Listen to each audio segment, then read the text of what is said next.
Hello everybody, Desmond2520 here, back again with another video. Today we'll be talking about the notorious weapon of Battlefield Hardline, aka the best weapon in the game in my opinion, and that is the M416, or as is known in real life, the Heckler & Koch 416 assault rifle. In real life, this weapon is a modular assault rifle that is in similar form to the M16 in the way it is portrayed. Very accurate weapon, has the same sort of style with the M16 where it has multiple variants. The 417 and the M27 IAR come to the forefront, which are the DMR and the LMG respectively. And overall, like I said, this is probably the best weapon in Hardline, at least looking at it statistically, and time to go over why. Now, there are different stats for PC and console for the assault rifles, which is kind of weird. So, I'm going to need to make a slight adjustments, but I'll tell you the written stats, and I'll tell you the console changes, because there's like 2 console changes that are big, and then the rest of them are like 0.1% difference, so they don't matter, and you can basically use them off of these stats and they'll work just fine. Main thing is for PC, you have a max damage of 24, minimum damage of 13. On console, you have a max damage of 27, I think it is, and a max damage of a minimum damage of 15. So you take one less shot to kill at all ranges with the console version of the M416. Which makes it really good. The drop-off is at 35 meters to 60 meters, so that's minimum, maximum damage starts dropping off to the minimum damage. The fire rate is 850 RPM, the muzzle velocity is a 500 meters per second, and the muzzle velocity when suppressed is 320 meters per second.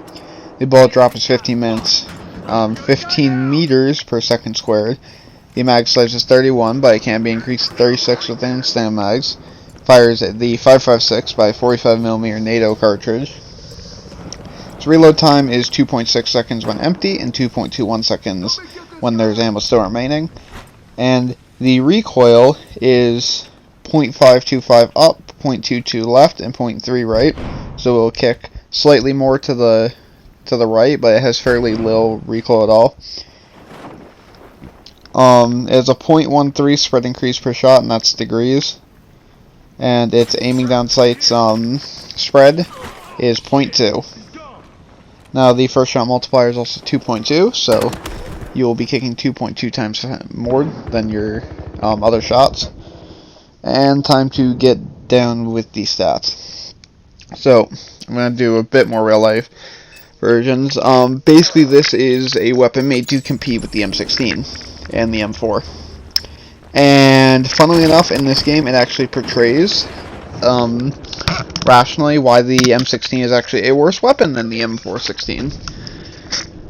Namely because they have the same damage. The M16 has a tiny bit more range, but the M16 also shoots off, I think it's like 50 RPM slower, and they have similar recoil, so the M416 actually just kills faster than the M16 at all ranges, except for I think one range of 3 meters. I think that's in between 40 and 50 meters, don't quote me. But yeah, so overall, I'm going to talk about how this weapon feels. Simply put, it is a low recoil, high damage, high fire rate assault rifle. 850 RPM, while it isn't the highest, is definitely above average, naming that most rifles in Battlefield Hardline are kind of faster than usual, but this is, I would still say, an above average rate of fire. Namely though, it's the fact that this weapon has extremely low recoil with that, and unlike other assault rifles which are normally used to balance it, this has one of the highest damages of all assault rifles in the game, at least that fire 5.56. The only weapon, or the only 2 weapons in the game that will generally outgun you in the assault class are the AK and the MDC, namely because both of them are 3 shots to kill instead of this weapon's 4.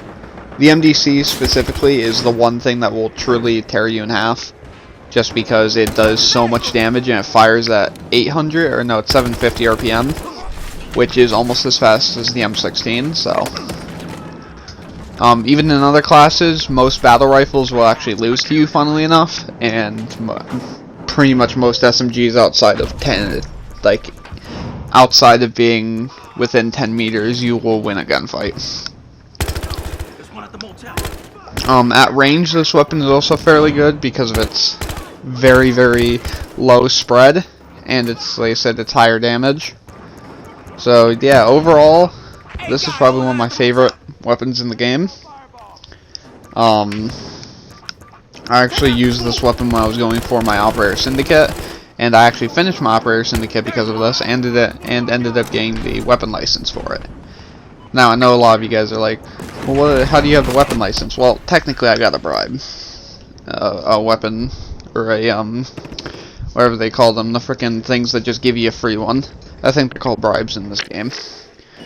But I got one for a weapon license, so I used it on the M416. And I do not regret it. Either way, to finish this off, I rate this weapon a 5 out of 5 stars, Jesus Christ. And overall, this is, if anybody is new to the game, they want to do well, or simply put, they just want something to chill out with, use this weapon. The only thing I would not recommend is running the suppressor. The suppressor just causes way too many issues with this gun. But other than that, and maybe mid-range optics, although I can use them. But either way. Aside from that, I guess I'll go over my preferred loadouts, as I actually have two this time. The first one is the build you're seeing me run here, which is the M416, which is my, I guess, super close-up loadout, and this is the one I normally run the criminals. This runs Cobra sight, although you can run any red dot sight. The vertical foregrip and the heavy barrel, I believe, extended mags. Yeah, extended mags. Don't mind me switching the AK here. I was just kind of trying to figure out what I want to play. For my second loadout, which is the loadout you won't see in this video, although I do run it on my cops, my cop side a lot when I use this weapon. I tend to run the M416 with a either flash hider or muzzle brake, and the sight I like to run the most on this build is the comp red dot sight, although you can use whichever one you want. And for the grip, stubby grip and the extended mag still. The main difference between the two is that the Cobra version is very good, or the, how to say it, more versatile form is good, but it has and it has better accuracy at range. But at some ranges there is just enough recoil to where sometimes you can't hit targets effectively. So I'd say it's the more mid-range oriented build, as where the build you'll see later where I use, or the build you won't see, which is the one where I use the stubby grip and all that. That build is namely used for just making sure I get bullets on targets within range. So whilst I'm trading out some of my accuracy, I'm having less recoil, so I can just hose people from long ranges, and eventually I will kill them. But yeah. Other than that, guys, for the next weapon I plan to review, it will be the ARM, since I finally unlocked it today. That's right, boys, we finally got the ARM. We finally got a Syndicate weapon. I may try and go for the other Syndicate weapons, but that would require me going on to a boosting server to get all of my, tier 4s, because there is no way I'm getting tier 4 with a goddamn recon class anytime soon. But if I do, and I do decide to get it, I will definitely make posts on all of those weapons. But yeah, hope you guys enjoyed. Like I said, look forward to the ARM. And I'll be seeing you guys all later.